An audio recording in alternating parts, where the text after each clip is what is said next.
मम्मा, इस बारिश ने तो हमारा सारा घर तोड़ दिया। मम्मा, अब हम कहाँ रहेंगे? सुनहरी बेटा, चलो मैं तुम्हें तुम्हारी मौसी के घर छोड़ आती हूँ। जब घर बन जाएगा तब मैं तुम्हें वापस ले आऊंगी। तब तक तुम वहाँ रह लेना। अभी तुम बहुत छोटी हो और बारिश भी बहुत तेज हो रही है। ऐसी बारिश में अगर तुम भीगोगी तो तुम्हारी तबीयत खराब हो जाएगी। इसलिए तुम कुछ दिन अपनी मौसी के घर रह लेना। ये कहकर टुनटुनी चिड़िया अपनी बेटी को लेकर अपनी बहन के घर जाती है। पिंकी बहन, अरे ओ पिंकी बहन, दरवाजा खोलो, मैं आई हूँ टुनटुनी। वो कई बार ऐसे आवाज लगाती है लेकिन कोई भी दरवाजा नहीं खोलता। तभी टुनटुनी की नजर दरवाजे पे लगे ताले पर पड़ती है। तभी वहाँ हरिया तोता आता है। चिड़िया बहन, पिंकी चिड़िया तो यहाँ पर नहीं है। वो तो कई दिनों से कहीं बाहर चली गई है और पता नहीं वह कब वापस आएगी। ये कहकर वो हरिया तोता वहाँ से चला जाता है। टुनटुनी चिड़िया तो ये सुनकर बहुत परेशान हो जाती है।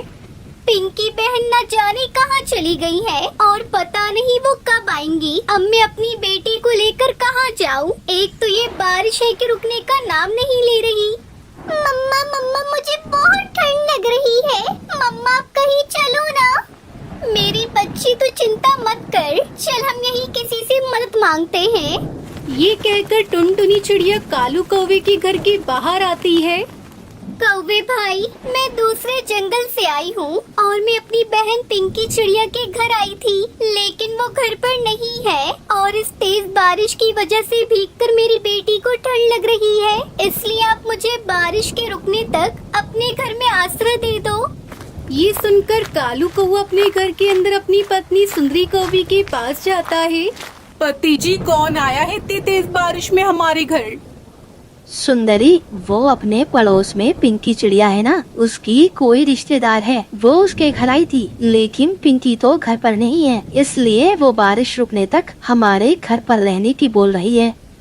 नहीं नहीं कालू जी, मैं नहीं दे सकती किसी को अपने घर में आसरा। उस चिड़िया से मना कर दो। लेकिन गौरी, उसके पास एक पोटली है, तुम एक बार जाकर उससे बात तो करो। क्या कहा कालू जी? उसके पास पोटली है? तुम रुको, मैं भी जाती हूँ। देखो चिड़िया, मैं अपने घर में किसी को फ्री में रहने नहीं देती। तुम अगर मेरे घर में रहोगी तो तुम्हें मुझे कुछ तो देना ही होगा। देखो कौवी, मेरी इस पोटली में अनाज है। आज इसमें से थोड़ा अनाज तुम ले लो, लेकिन मुझे अपने घर में आश्रय दे दो।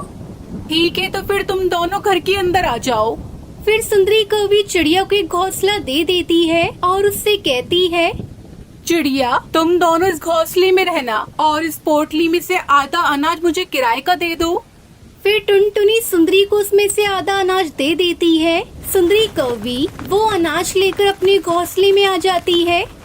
वैसे कालू जी, कुछ भी कहो, आज तो मजा ही आ गया जो ये चिड़िया हमारे घर आ गई। हमें तो बैठे बैठे फ्री में अनाज भी मिल गया। फिर ऐसे बातें करके वो दोनों सो जाते हैं। दूसरी तरफ टुनटुनी चिड़िया को तो नींद ही नहीं आ रही थी। वो तो अपनी बेटी के पास बैठी हुई थी। सुंदरी कौवी तो बहुत चालाक है। बस जल्दी से ये बारिश रुक जाए, फिर सुबह होते ही मैं अपने घर चली जाऊंगी। फिर ऐसे सोचते हुए टुनटुनी चिड़िया सो जाती है और सुबह उठकर वो दरवाजे पर आकर बैठती है। हे भगवान, ये बारिश तो रुकने का नाम ही नहीं ले रही है। अब मैं अपने घर कैसे जाऊंगी? तभी सुंदरी कौवी वहाँ आ जाती है। देखो चिड़िया, बारिश तो आज भी हो रही है। अगर आज भी तुम्हें मेरे घर के अंदर रहना है तो वो बाकी का अनाज भी मुझे दे दो।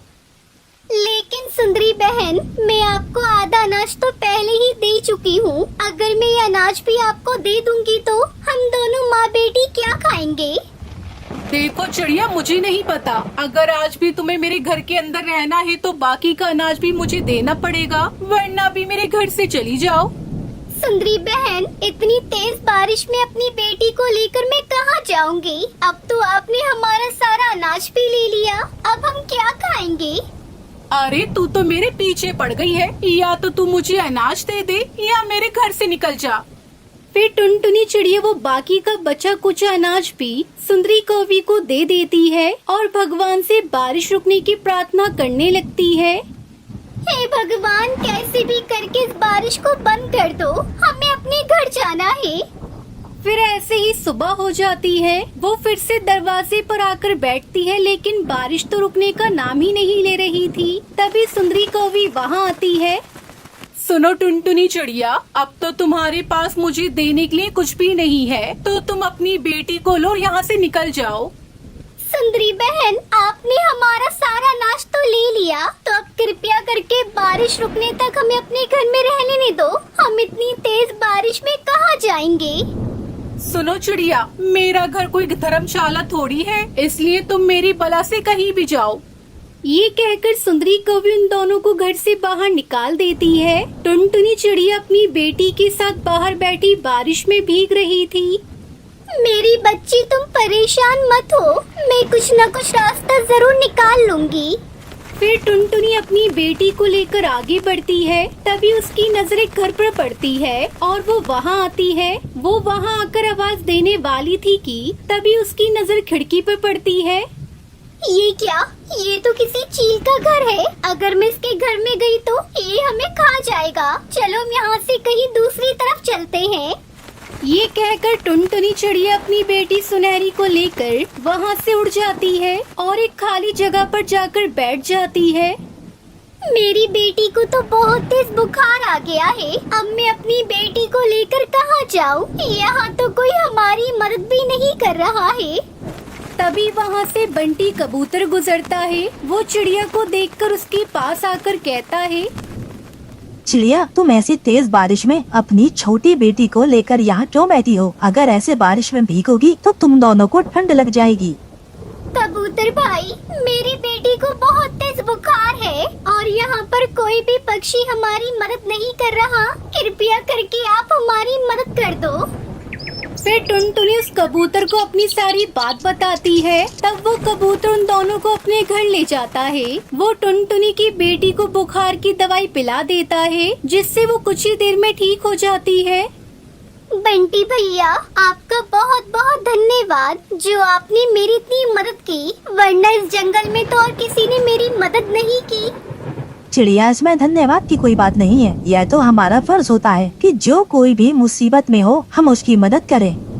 सुनो बंटी भैया, ये आपका घर किस चीज का बना है? ये ऐसे कांच का कैसे दिख रहा है? चिड़िया, यह कांच का नहीं, यह तो चूड़ियों का घर है। यह घर बहुत ही मजबूत है। चाहे कितनी भी तेज आंधी या तूफान, बारिश, कुछ भी आ जाए, यह कभी नहीं टूटेगा। तुम चाहो तब तक इस घर में रह सकती हो। हाँ मम्मा, बंटी अंकल ठीक कह रहे हैं। हम इसी चूड़ियों के घर में रहते हैं। ठीक है बेटा, जब तुम्हारा इतना मन कर रहा है इस चूड़ियों के घर में रहने का, तो हम इसी में रहते हैं।